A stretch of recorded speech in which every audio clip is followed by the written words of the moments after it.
सभी को मेरा प्यार भरा नमस्कार। मैं प्रशांत सोलंकी स्वागत करता हूं आप सबका आपके अपने परिवार रैंकर्स गुरुकुल पर। तो मेरे भाई आज एसएससी के नए वेंडर का पहला दिन था एग्जाम का, जहां पे सिलेक्शन पोस्ट का आपका एग्जाम होना था। पहली शिफ्ट का एग्जाम आपका जब पूरा हुआ तो जिस तरीके से उथल पुथल चारों तरफ मची, आप देखोगे ये दो नोटिस भी एसएससी को डालने पड़े, जहां पे एक आपका ये सेंटर है जो कि हुबली वाला, उस पे जो एग्जाम था आपको बेसिकली कैंसिल कर दिया गया। इसके अलावा न पहले ये नोटिस आता है कैंसिलेशन का कि 24 तारीख का पवन गंगा सेंटर 2 का कैंसिल हुआ है। फिर एक और नोटिस आता है जहां पे बेसिकली बताया जाता है कि 24 से लेकर 26 तक के पवन गंगा के सारे एग्जाम कैंसिल हैं और अब उन बच्चों का पेपर जो है वो बेसिकली आपका होने वाला है 28 तारीख के बाद में। अब जैसे ही आप इस चीज को समझते हैं ना, तो आप समझ के शॉक्ड रह जाओगे कि आपको पता ही है पहले से कि 500-600 किलोमीटर दूर एसएससी ने सेंटर्स डाले। अब एक बच्चा जो पेपर देने के लिए 500 किलोमीटर चल के आया है, उसका सुबह पता चलता है सेंटर पे पेपर ही नहीं हो पा रहा है।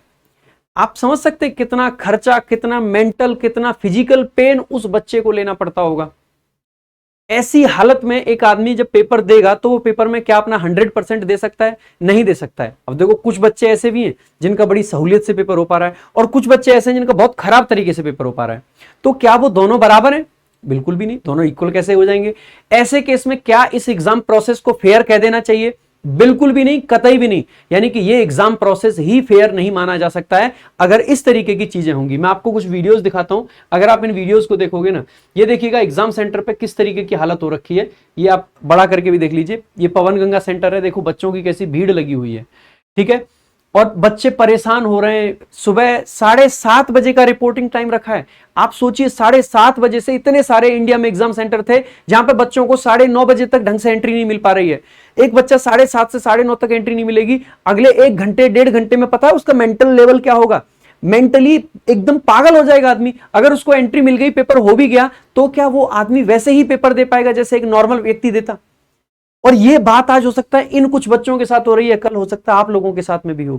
इसीलिए ये समय है कि एसएससी से हर एक चीज का जवाब मांगा जाए। और ये एक ऐसा वीडियो एक नहीं है, ऐसे बहुत सारे वीडियो व्हाट्सएप भरा पड़ा है। ये आप देखोगे एग्जाम सेंटर पे क्या हो रखा है, भरा पड़ा है पूरा का पूरा व्हाट्सएप।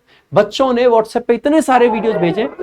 देखो बच्चे नारे लगा रहे हैं कि एसएससी मुर्दाबाद, एसएससी मुर्दाबाद।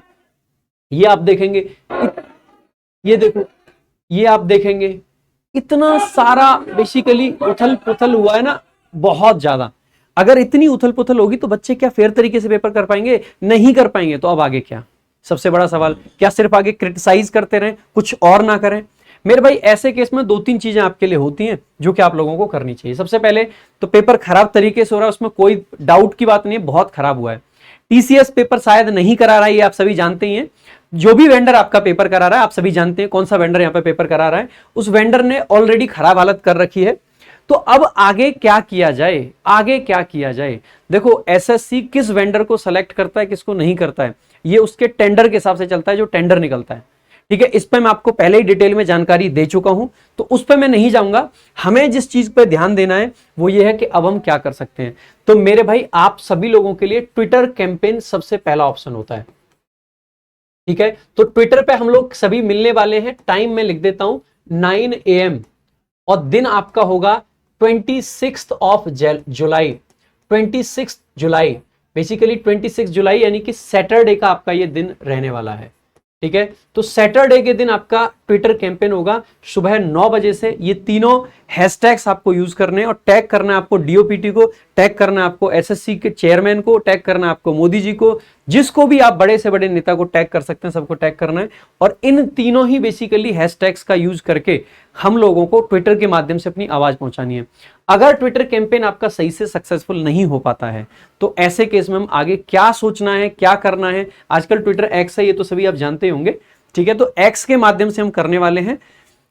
वैसे रिसेंट में जो ट्विटर कैंपेन रहे वो ज्यादा बहुत सक्सेसफुल नहीं रहे, सीपीओ का रहा हो चाहे किसी और का रहा हो, लेकिन फिर भी अगर कुछ है तो सबसे पहला हमारा काम है कि शांतिपूर्वक तरीके से अपनी आवाज एसएससी तक पहुंचाई जाए। अगर इस आवाज को एसएससी नहीं सुनता है और ये मिसमैनेजमेंट कंटिन्यू रहता है, क्योंकि आज सिलेक्शन पोस्ट का पेपर है। सिलेक्शन पोस्ट एक ऐसा एग्जाम है जिसका बहुत ज्यादा लोग फॉर्म नहीं भरते हैं, बहुत लिमिटेड क्राउड इसका है, क्योंकि स्पेशल एजुकेशन इसमें मांगी जाती है, स्पेशल ट्रेड्स इसमें मांगी जाती हैं।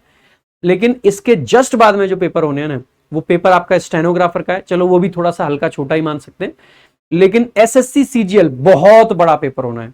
अगर इस छोटे से पेपर को मैनेज नहीं कर पा रहे हैं तो इतने बड़े पेपर को कैसे मैनेज करेंगे? एसएससी सीएचएसएल आपका होना है, एसएससी एमटीएस आपका होना है, ये सब कैसे मैनेज होंगे?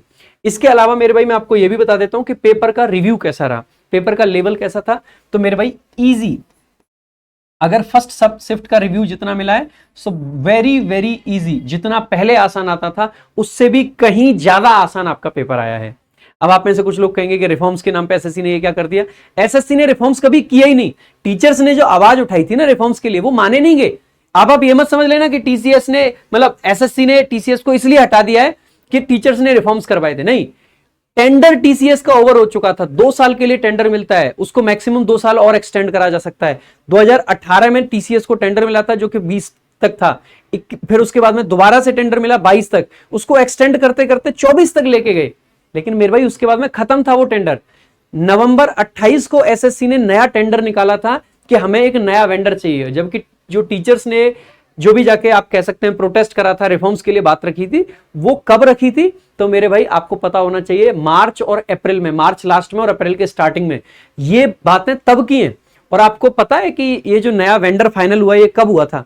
ये वेंडर फाइनल हुआ था एग्जैक्टली 20 फरवरी को। आप जाके एसएससी की वेबसाइट पर सारी डेट्स चेक कर सकते हैं। तो ये किसी की वजह से नहीं आया है। एसएससी ने जो वेंडर है वो इसलिए नहीं बदला है कि लोग डिमांड कर रहे थे, वो इसलिए बदला है क्योंकि पुराने वेंडर का जो टाइम था वो पूरा हो चुका था। ठीक है, इस पे भी मैंने वीडियो बना रखी है, आप एक बार देख लेना। बाकी पेपर इजी था। क्या पेपर जो एडिक्विटी है इसने बनवाया था? नहीं, बनाने का काम एडिक्विटी का नहीं है, एडिक्विटी का काम है कंडक्ट कराने का। तो क्वेश्चन बैंक जिस भी, बेसिकली पता नहीं है अब तक कि कौन बना रहा है क्वेश्चन बैंक, तो जो भी वेंडर क्वेश्चन बैंक बना रहा है वो एसएससी ने गुप्त रखा है, जिससे कि लोगों को सीक्रेसी रहे, ये पता ना चले कौन पेपर बना रहा है, जिससे सीक्रेसी रहे और पेपर लीक होने की संभावना कम रहे। इसलिए एसएससी ने उसको सीक्रेट रखा है। इवन आरटीआई और उसके रिप्लाई में भी वो नहीं बता रहे हैं कि पेपर बना कौन रहा है। यानी कि क्वेश्चन बैंक क्रिएशन का जो काम है वो किसके पास है, एसएससी ने ओपन नहीं करा, पब्लिक नहीं करा। ठीक है, तो पेपर का लेवल अब तक ईजी रहा है, और ईजी नहीं रहा है, पिछली साल से और ज्यादा ईजी रहा है। तो ठीक है, बाकी मेरे भाई एक बार फिर से याद दिला दूं कि ट्विटर कैंपेन आप लोगों को जरूर करना है। ट्विटर कैंपेन पे आप सभी लोगों को हमसे कैसे जुड़ना है? तो ट्विटर के माध्यम से रैंकर्स गुरुकुल ऑफिशियल, हमारी ऑफिशियल आईडी है ट्विटर पे, आपको वो वहां जाके ट्वीट्स मिल जाएंगे बहुत सारे। तो जैसे ही आप लोग ट्विटर पे जाते हैं, मैं दिखा देता हूं आप लोगों को। ठीक है, सो एक्स कहें या ट्विटर कहें, जिसको आप ओपन करेंगे तो जब इस पे जाओगे तो रैंकर्स गुरुकुल सर्च कर लेना, आपको मिल जाएगा।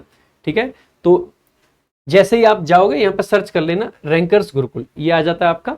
तो रैंकर्स गुरुकुल से आपको बहुत सारे ट्वीट्स देखने को मिलेंगे। तो एक तो यहाँ से आपको देख लेना है। इसके अलावा मैं खुद भी अपनी पर्सनल आईडी से भी ट्वीट करता ही हूँ, तो आपको यहाँ पे भी बहुत सारे ट्वीट्स मिलेंगे। हमने पहले भी हर एक चीज के लिए किया है, तो यहाँ पे आपको मिल जाना है। ठीक है, तो आपको दोनों जगह पर रहना है। सैटरडे को 9 बजे से हम कैंपेन करने वाले हैं, और ये मेजर कैंपेन इसीलिए कि आगे बहुत बड़े बड़े एग्जाम्स होने वाले हैं, उनमें कोई कमी ना रहे। और ऐसा कुछ भी नहीं है कि किसी रिफॉर्म की डिमांड की वजह से कुछ चीज खराब होती है। पढ़े लिखे लोगों, आप डेट्स को समझो। 20 फरवरी को फाइनल हो चुका था कि एसएससी का जो नया वेंडर है वो ये वाला व्यक्ति है, ये वाली जो कंपनी है, ये आपका एग्जाम कराने वाली है, ना कि टीसीएस। और जो जितना भी प्रोटेस्ट या रिफॉर्म्स की बातें हुई हैं, जो भी टीचर ने करी हैं, मैं हर एक टीचर की बात कर रहा हूं यहाँ पे, जिसने भी करी हैं, वो कब बातें करी हैं, तो आप पाओगे कि मार्च और अप्रैल में। तो मेरे भाई ऐसा मत समझना कि एक बार आवाज उठाई थी तो खराब हो गया और दोबारा उठा दी तो पता नहीं सत्यानाश हो जाएगा, ऐसा कुछ भी नहीं है। तो ज्यादा से ज्यादा बढ़ चढ़ के भाग लेना। बाकी मिलते हैं मेरे भाई, जैसे भी कोई भी और जरूरी अपडेट होगी तो हर जरूरी अपडेट आपको रैंकर्स गुरुकुल पे जरूर मिलेगी। तो सब्सक्राइब कीजिए आज ही क्या रैंकर्स गुरुकुल यूट्यूब चैनल को। बाकी मिलेंगे अगली वीडियो में। Thank you so much. जय हिंद, जय भारत।